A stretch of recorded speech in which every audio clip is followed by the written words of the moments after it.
Welcome to the stage, Alice.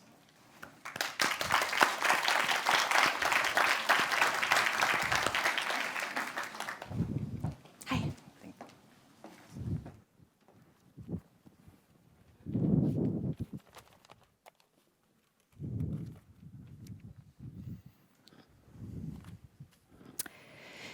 Dear Ambassador, dear guests and dear viewers, welcome to 360 Open Summit's first panel called Another Open Source Record of War.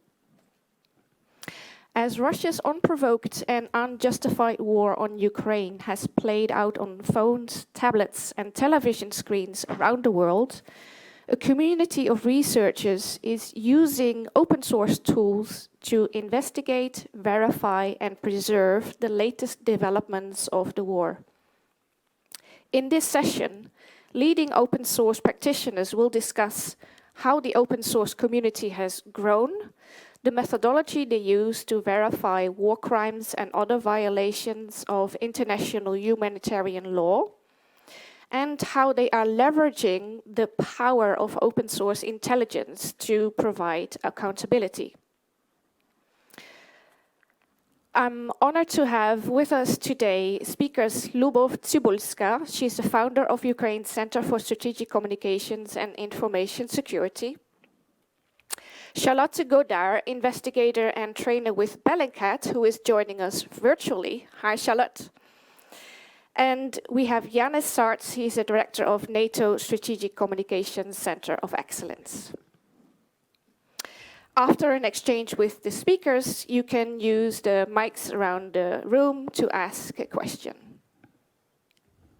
So, while we are all glad to see each other in real life again, the circumstances in which we meet are very sad and concerning. A little more than 100 days ago, war has come back to Europe. Russia is committing war crimes in Ukraine. Millions are displaced, lives disrupted. Russia is waging a hybrid war to get its imperialist way. Anything is weaponized. Energy, inflation, food, refugees, and information. The post-Cold War European security order is over. History is back. Let's be clear. Russia's war is not just on Ukraine. It's on freedom and democracy. So whether we like it or not, for Putin, we are a party to his war. Meanwhile, we can only be in awe of the fierce resistance by and resilience of Ukraine. Not just in the kinetic domain, but also in the information domain. We can all follow their heroic fight, not only in newspapers, but also on our smartphones. Who hasn't seen a meme of a Ukrainian tractor towing away a Russian tank? This war is inextricably linked to digital technologies. Think of AI for verifying viral videos. However, this nexus has not only manifested in the information domain, but also in new forms of gathering, verifying, mapping, and documenting data that can be used to hold Russia to account for war crimes. And many of you have been helping.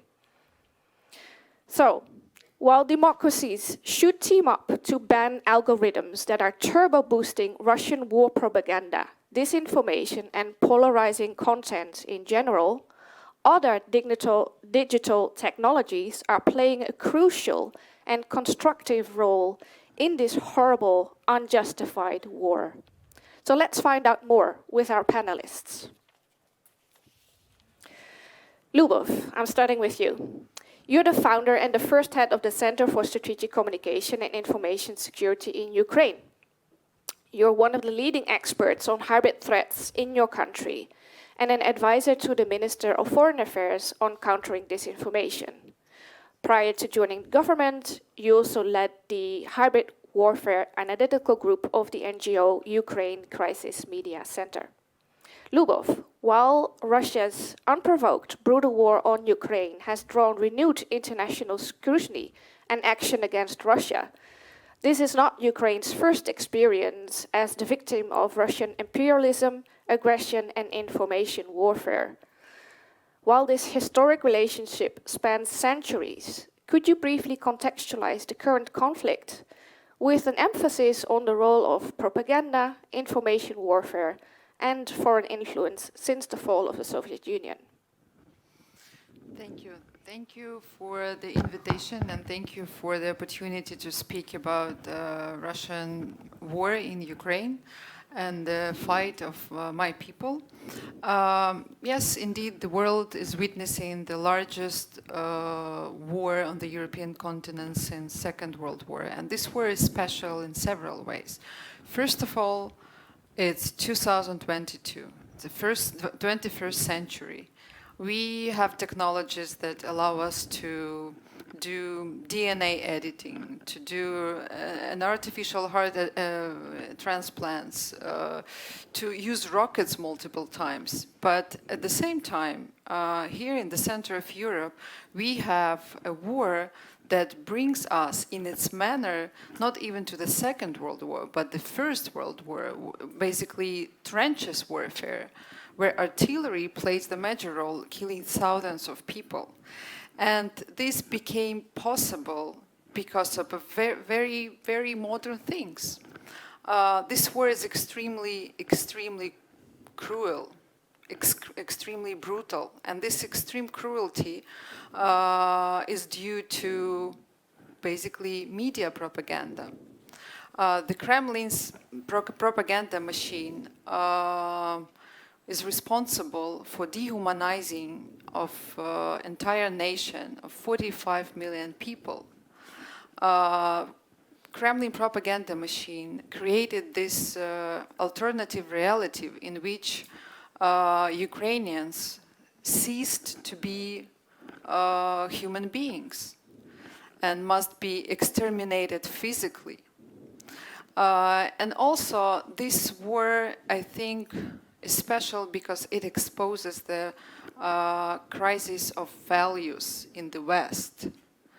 It shows that some of these values are very declarative and they are not followed by actions, unfortunately. We witnessed that, huge Leviathan has grown up next to us with extremely chauvinistic, racist, nationalistic views.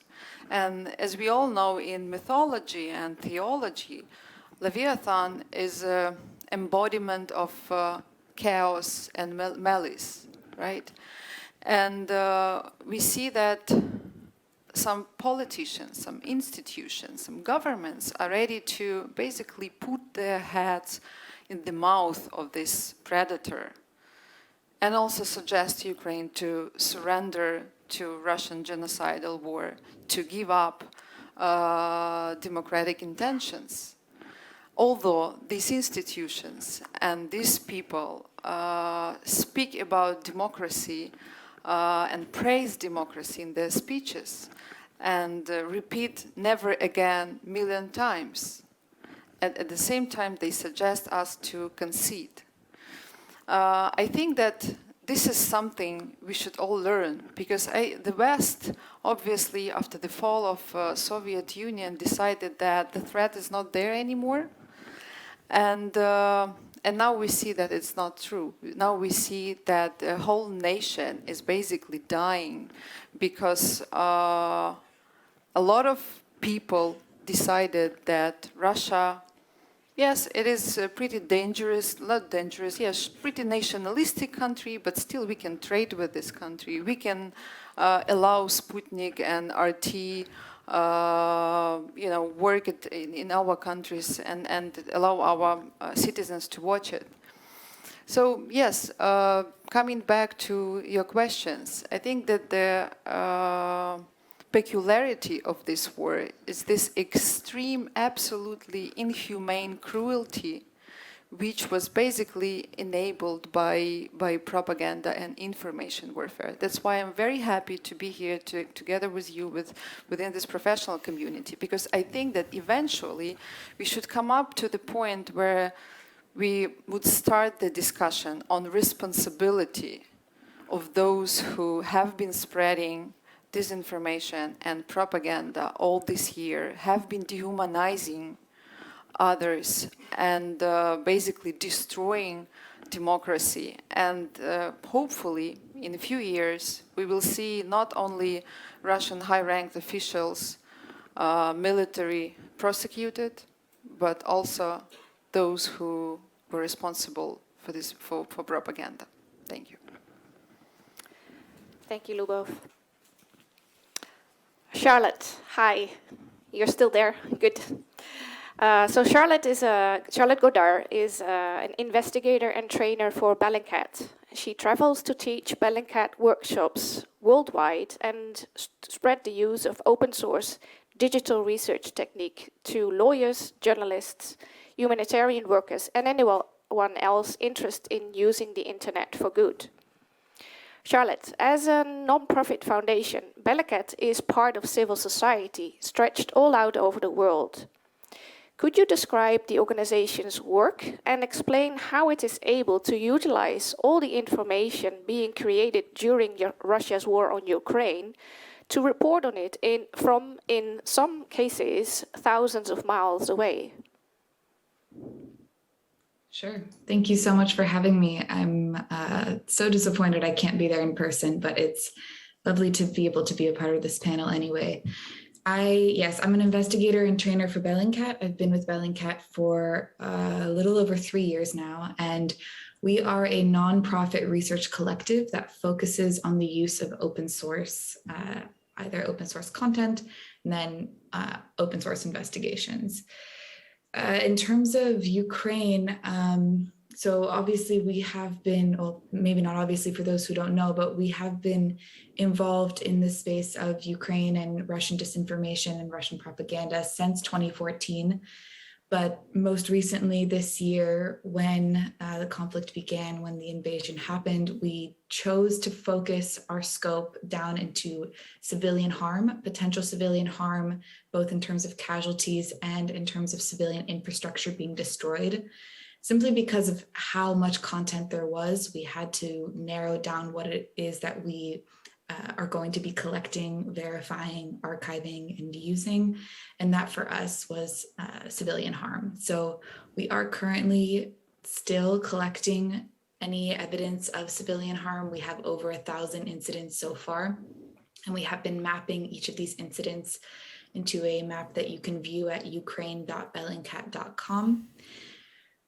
If you want me to talk a little bit more on what we do in terms of the way we use this content and the way we use the information that's being created by people on the ground from far away, we use something called the Bellingcat method, which utilizes geolocation and chronolocation to be able to independently verify any of the content we find online. So we don't go there ourselves, as you pointed out. We also don't have sources or contacts on the ground directly. We're using what is being uploaded to Twitter, to Facebook, to Telegram, to TikTok, and we're archiving it and then verifying it using the details within the content itself, as opposed to the source of the information. We have also been focusing on some justice and accountability efforts, which is separate from our journalistic efforts with Ukraine.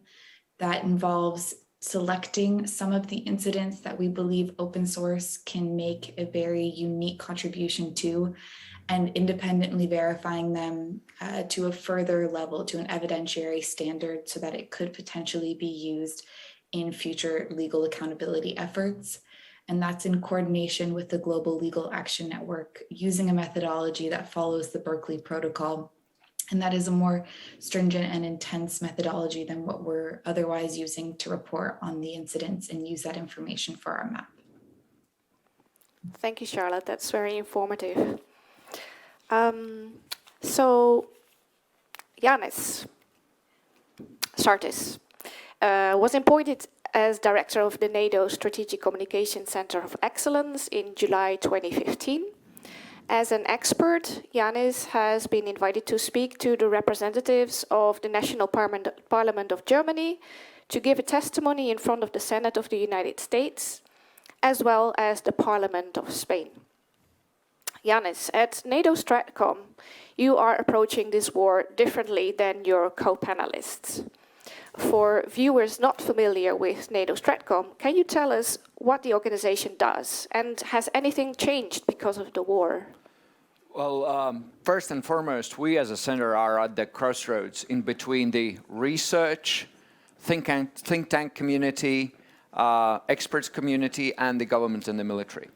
So our role is to deepen the knowledge is for the governments of allied and partner nations how to defend oneself in a situation of information warfare, and what are the prerequisites, the capabilities to be able not only to defend but also potentially win this war. And that has been something that we've been doing for now almost 10 years. And clearly one of our focal points have been looking at the practices and the way Russia handles their information operations. And clearly the war has been now an important point to gather understanding how in a contemporary 21st century information warfare happens in the society that is very much advanced, very digitized society. And clearly there are a few outcomes that, or conclusions that we have reached. First and foremost is the importance of information dimension in a warfare has grown significantly to the point where winning some parts of information warfare actually has a direct impact on the ground warfare activity. As you, I think now famously, everybody cites Napoleon's quote of morale being to physique what is 3 to 1. And I think that is a big part of actually winning that war. Second thing is clearly that Russia has not been as good as it was expected to perform in the information war. And that is, I think, kudos to all of this community and beyond that have done their work in actually preparing our defenses. And in fact, also what I can tell, one of the early warning signals that we gathered just 2 days before the war started, the invasion started, we saw Russia actively attacking OSINT accounts across all kinds of media. So that really was painful for them. The last point that was really important, this is the social media lie war. So what really made a difference was the buy-in by the society of Ukraine. And as you yourself said, the way we've seen the war is through the eyes of Ukrainians, ordinary Ukrainians. And that has really created a different dynamic in many of our own societies, and therefore also the responses were different. And that was what Russia was not prepared, because interestingly enough, in the everyday conversation, their robotic and troll activity has a much more impact than it has right now, because humans are so much more active and therefore denying the ability to create an effective trends. But of course, this fight is not over. Thank you, Yanis. Lubov, you are the founder of the Center for Strategic Communication and Information Security. Can you tell us what the center does, and what lessons can other democracies learn from Ukraine to build more resilience against foreign information manipulation and interference? Thank you. We launched the center a year ago, and it was designed to be a platform between, like a bridge between civil society and the government. Prior to this expertise on hybrid threats had been accumulated mostly within civil society, and it was our idea to have this on the governmental level finally. And now the center is identifying Russian disinformation, deconstructing Russian propaganda machine, but most importantly, amplifying government's voice and Ukrainian narratives. Lessons learned, I think the most importantly is to understand that if you flirt with an aggressor, it's going to end badly. Very important to understand that calling to war criminals over the phone is not diplomacy. Trading with the totalitarian regime is not freedom of trade.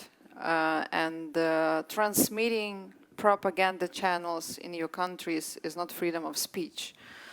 Yes, this is it. Thank you, thank you. Charlotte, this is not the first time that Bellingcat's work involves Ukraine. Bellingcat is well known for its open-sourced investigation into Russia's shooting of flight MH17 over Ukraine in 2014. And I have learned to know about Bellingcat's work in 2014 because I'm from the Netherlands and almost 200 of my compatriots died in that act of terrorism, and I'm very grateful for Bellingcat's work.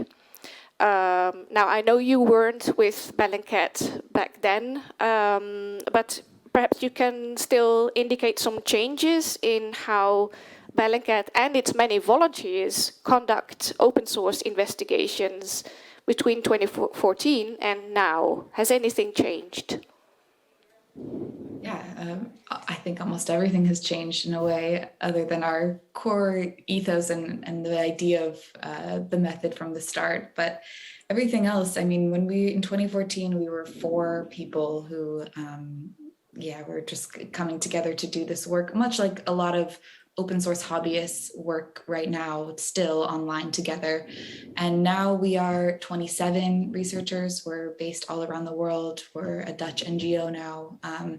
And with regards to the way we've approached our methodology, it is much more calculated and thought through and changed in many ways in the last, 8 years.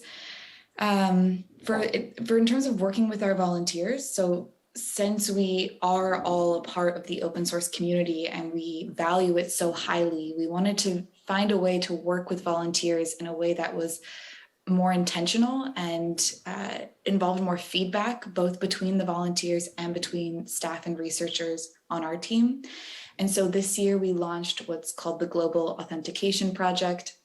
And it's essentially our attempt to create a community, an open source community housed within Bellingcat. And so right now we have 25 volunteers.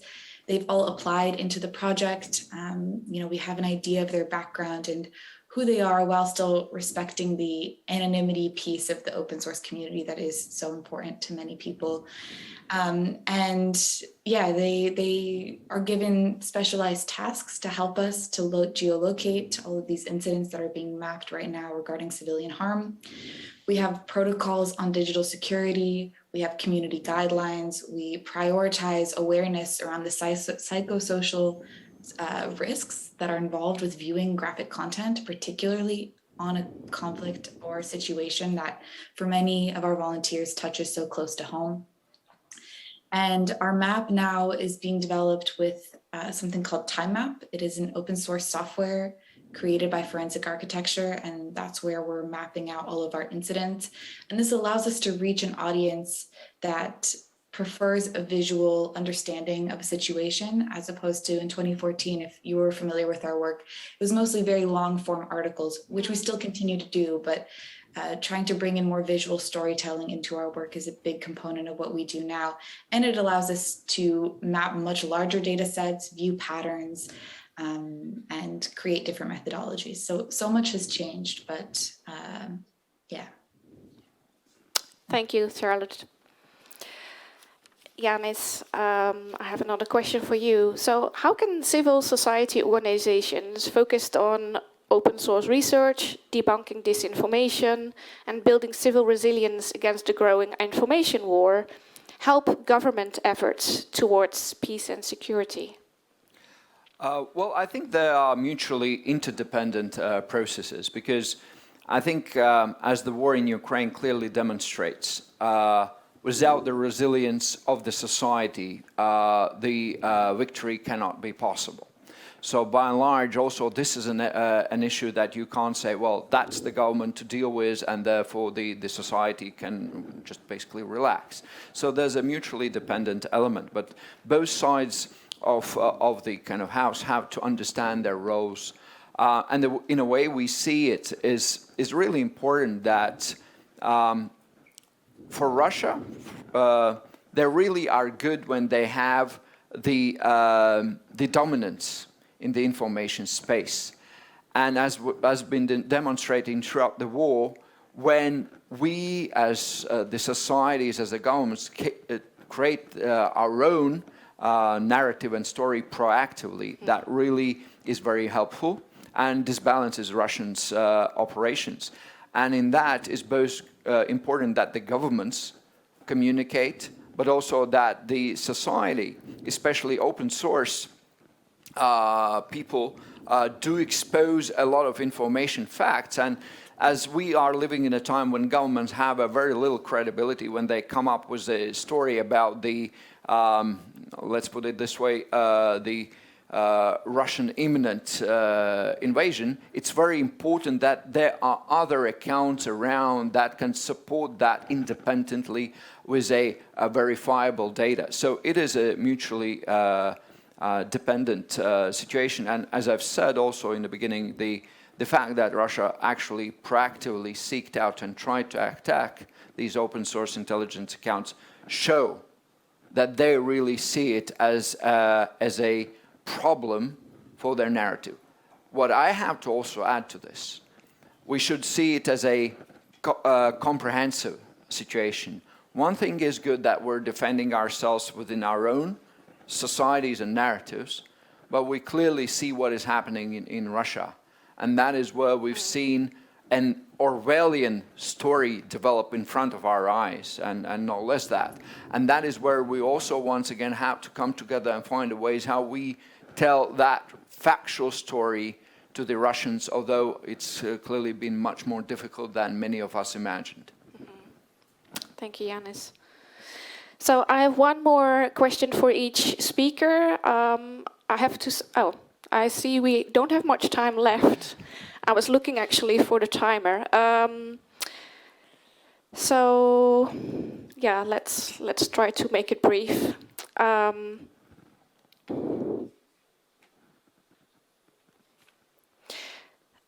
Lubov, so what we are seeing now, is this the product, so the strength and resilience of the Ukrainian society in this information war? Has this been the product of years of capacity building and preparation? How does your historic experience, how did it shape the response of the civil society to the current war? This response we observe now of Ukrainian people is the response of the society as a whole. It's unique unity of Ukrainian people. And it's difficult for me to say whether it's like consequences of some government policy or it's just more likely just natural reaction of free people to Russia. But yeah, everyone is fighting, each in its own domain. Farmers are fighting, IT specialists, artists, small children are fighting. So I also think that the Ukrainians are giving a very nice, beautiful narrative to the world. Yes, it has a lot of tragedy, blood, pain, but also it's about this unique bravery, love, sacrifice.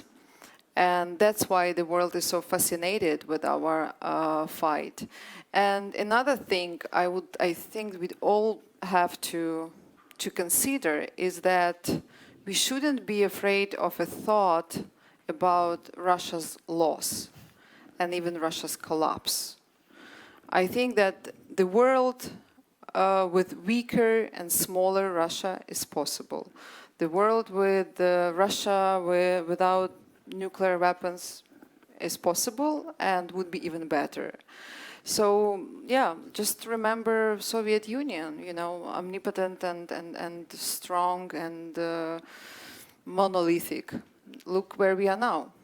So I think we should start this discussion and not to think about Ukrainian surrendering, but think about the world with smaller and weaker Russia. Because I would be totally honest with you, in Ukrainian domestic discourse, we do not have even the word peace. We have the word victory.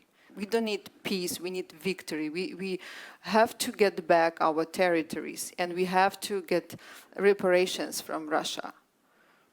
Thank you. Thank you.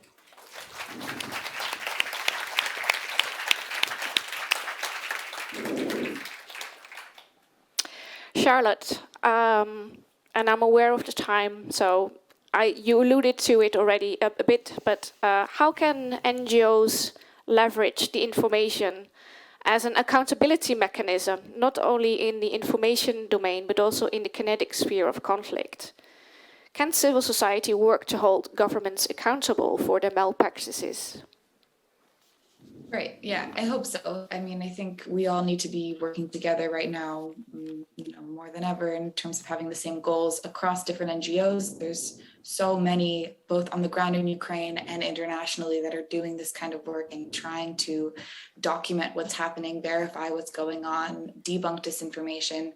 All of that is important. It needs to be in collaboration with media. It needs to be in collaboration with government. And it's even more so important now that we have states leveraging disinformation campaigns and that are really attempting to discredit the truth and the facts of what is going on. The hope is that, while they will continue to do this, Bellingcat and other organizations, civil society organizations, can be a source of facts for people to refer to, and then potentially even implement some of this open source verification methodology into their own lives and try to decipher the truth from wherever they're from. Thank you, Charlotte. Yanis, in the months before the war, governments, American and European governments, have rapidly declassified intelligence, working to preempt Russian disinformation. Has this strategy been successful? Well, debunking is important. Pre-bunking is effective. What I can say from the data we've gathered, and we gathered a lot of data, how Russia handled both pre-war and during the war. In our perspective, this US campaign, primarily also UK's, actually altered the course of war in the first 2 weeks. So there was a real-world outcome and effect. So that's important. But I would add also to this, that was 3 months ago. Now Russia is playing onto the fatigue of the societies, fatigue of the governments. They're playing into the idea of increasing hunger around the world by not allowing Ukrainian grain to go and get to the parts of the world where it is important to have it.